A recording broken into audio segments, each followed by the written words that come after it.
Halo semua, saya Kevin Gerald Maliashut, peserta Latsar CPNS Pemprov Sulbar tahun 2022 dari gelombang 1, angkatan 4, kelompok 1.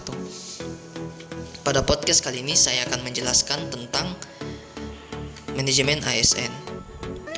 Dalam Undang-Undang ASN disebutkan bahwa ASN sebagai profesi berlandaskan pada kode etik dan kode perilaku. Kode etik dan kode perilaku ASN bertujuan untuk menjaga martabat dan kehormatan ASN.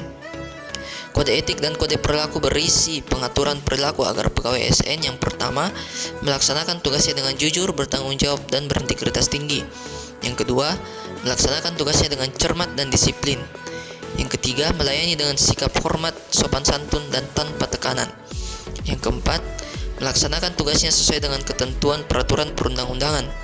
Yang kelima, melaksanakan tugasnya sesuai dengan perintah atasan atau pejabat yang berwenang sejauh tidak bertentangan dengan ketentuan peraturan perundang-undangan dan etika pemerintahan. Keenam, menjaga kerahasiaan yang menyangkut kebijakan negara. Ketujuh, menggunakan kekayaan dan barang milik negara secara bertanggung jawab, efektif, dan efisien. Yang kedelapan, menjaga agar tidak terjadi konflik kepentingan dalam melaksanakan tugasnya. Kesembilan, memberikan informasi secara benar dan tidak menyesatkan kepada pihak lain yang memerlukan informasi terkait kepentingan kedinasan. Yang kesepuluh, tidak menyalahgunakan informasi internegara, tugas, status, kekuasaan, dan jabatannya untuk mendapat atau mencari keuntungan atau manfaat bagi diri sendiri atau untuk orang lain. Kesebelas, memegang teguh nilai dasar ASN dan selalu menjaga reputasi dan integritas ASN. Dan yang ke-12, melaksanakan ketentuan peraturan perundang-undangan mengenai disiplin pegawai ASN. Selanjutnya adalah tentang sistem merit.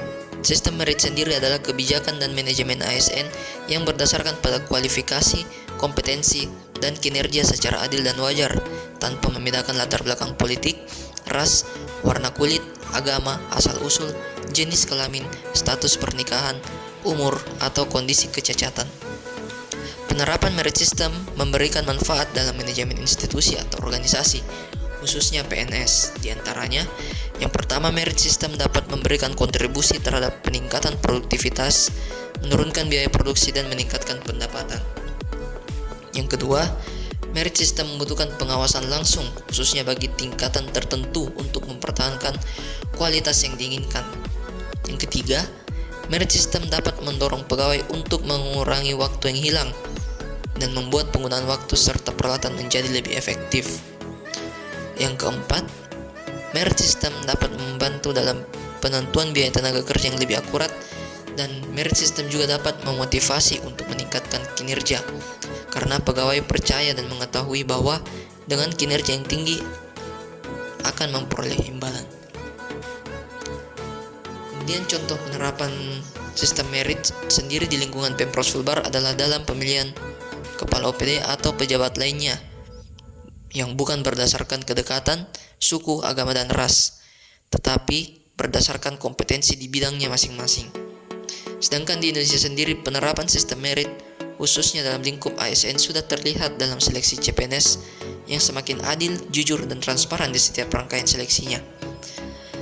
Pada hal tersebut juga tentunya sudah sejalan dengan Undang-Undang Nomor 5 Tahun 2014 Pasal 55 tentang manajemen ASN.